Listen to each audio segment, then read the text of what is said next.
Back in 2018, PBS set out to find America's best-loved books. PBS surveyed about 7,000 Americans to create a list of 100 books for people to read and then vote upon. PBS then sent out this list through a series of televised episodes called The Great American Read to the general public to read and then vote upon, searching for America's best-loved book.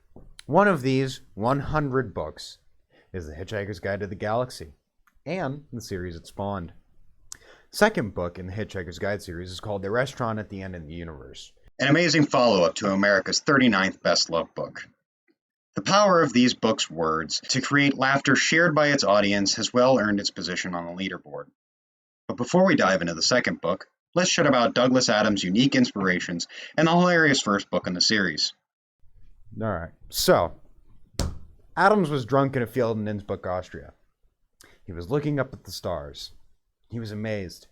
In a drunken stupor, he suddenly thought, man, somebody should write a travel guide to the universe, and then promptly passed out till morning. Years passed. Adams worked on various radio shows, and even a few episodes of Monty Python's Flying Circus. Until one day, Adams was thinking of ideas for a new radio show, when suddenly, he remembered the thought that occurred to him in that field in his drunken stupor. What if I write that travel guide? So he started expanding upon this idea, and eventually, the spark of drunken, beautiful brilliance resulted in The Hitchhiker's Guide to the Galaxy, the radio show. The radio show consisted of 12 episodes called Fits. These 12 episodes are each around 26 minutes in length, and the series was the first radio comedy on BBC to use stereophonics, a privilege typically reserved for dramas at the time.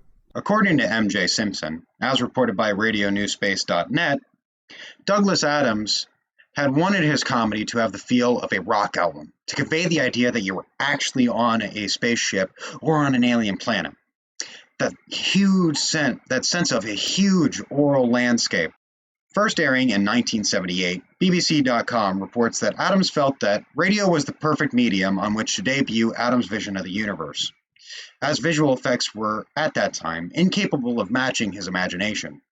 Due to Adams' passion and the unique sound techniques, the radio show quickly became very popular, and as a result, Adams adapted the radio show into a book. This book became extremely popular amongst wider audiences and quickly gained a cult following. Due to its success, a series of 4 more books were produced, as well as a movie in 2005 and a video game in 1984. And to give a quick recap of the very first book before we jump into the wonderful second volume in the Trilogy of 5. The Earth is blown up, Ford Prefect is an alien posing as a human, and his best friend Arthur Dent, a regular old human being, escape their doom by hitchhiking onto a Vogon ship. From there, we meet Zaphod Beeblebrox, the First, the galactic president who often does things that even he doesn't know why he does them. Zaphod is accompanied by another human, Trillian Macmillan, whom Zaphod decided randomly that he was going to date for unknown reasons, even to himself. During the debut of a powerful new spaceship, the Heart of Gold, Zaphod is suddenly inclined to steal it. So he does, for unknown reasons. Using the ship's, quote, improbability drive, all of our main characters meet and begin an exhausting and story-relevant adventure.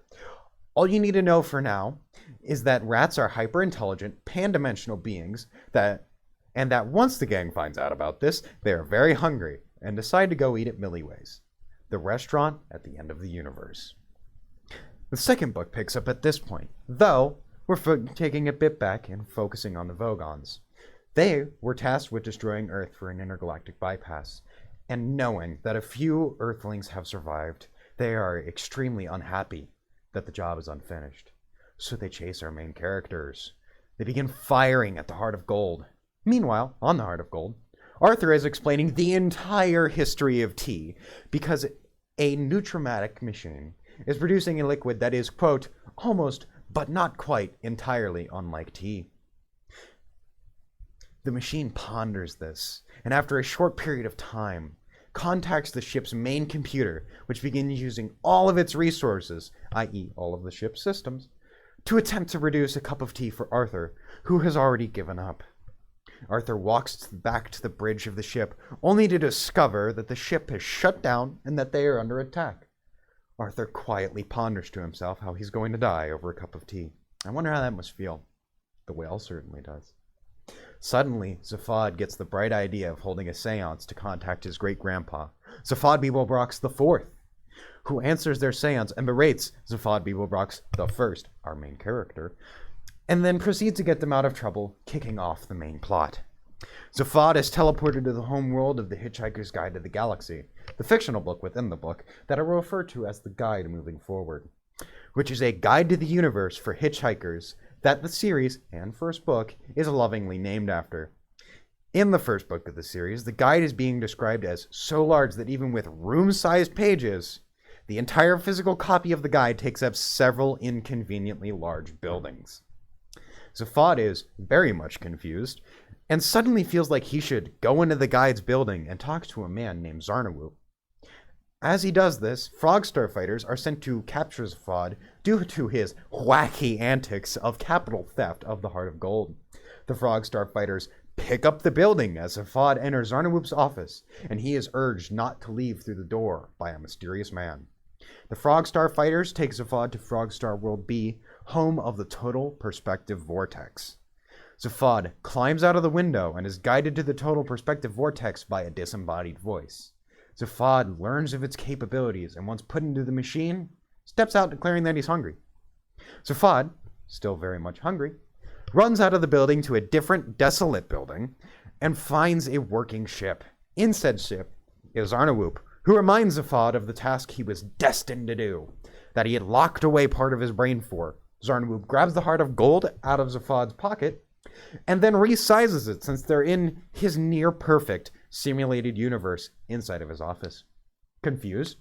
Let's just go with it, as any good hitchhiker would. Zaphod sprints on board and demands the computer to bring him to the closest restaurant. The ship obliges, and they wake up at Milliways, the restaurant at the end of the universe.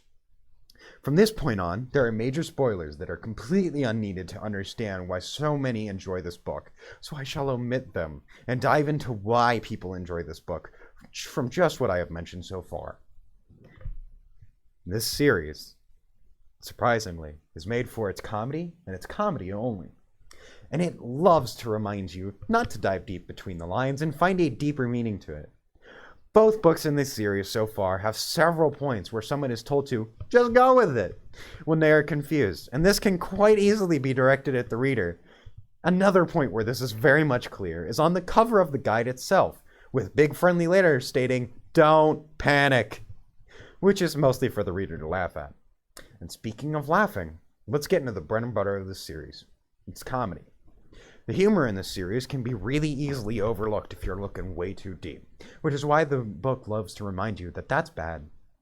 In a style similar to Monty Python, the book often cuts away from main action to discuss a random and wacky topic in depth, only to cut back to the main action where said topic is somehow involved in a funny way.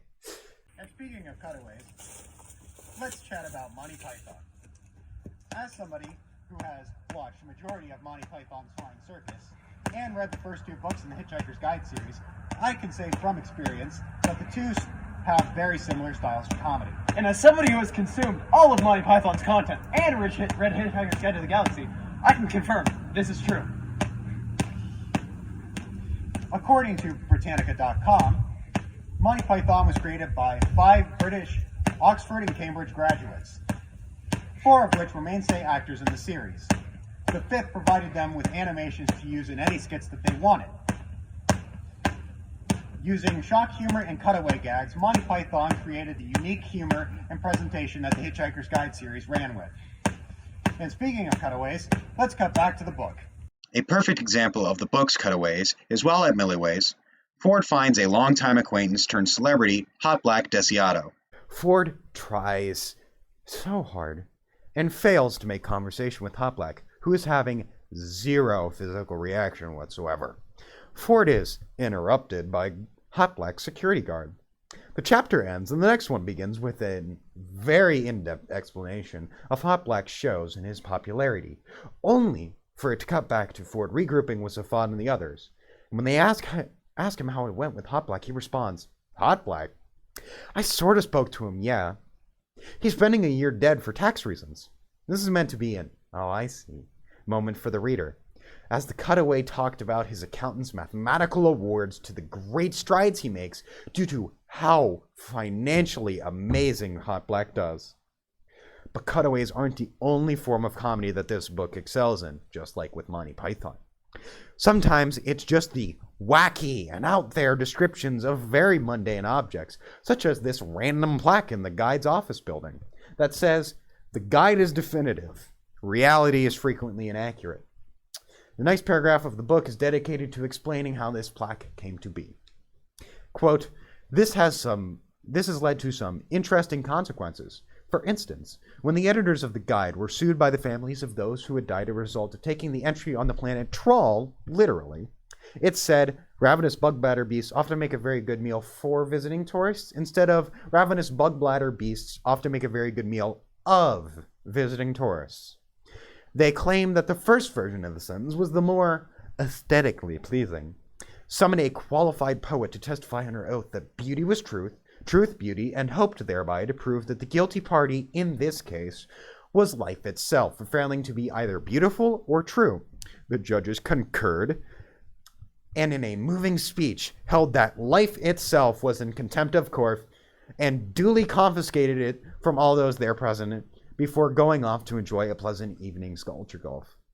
If you do not understand what I just said, they murdered an entire courtroom because they didn't want to have to deal with it. And then went to go golf afterwards. Which is extremely hilarious, purely for the shock factor. And it's the exact same comedic appeal of Monty Python that so many people enjoy.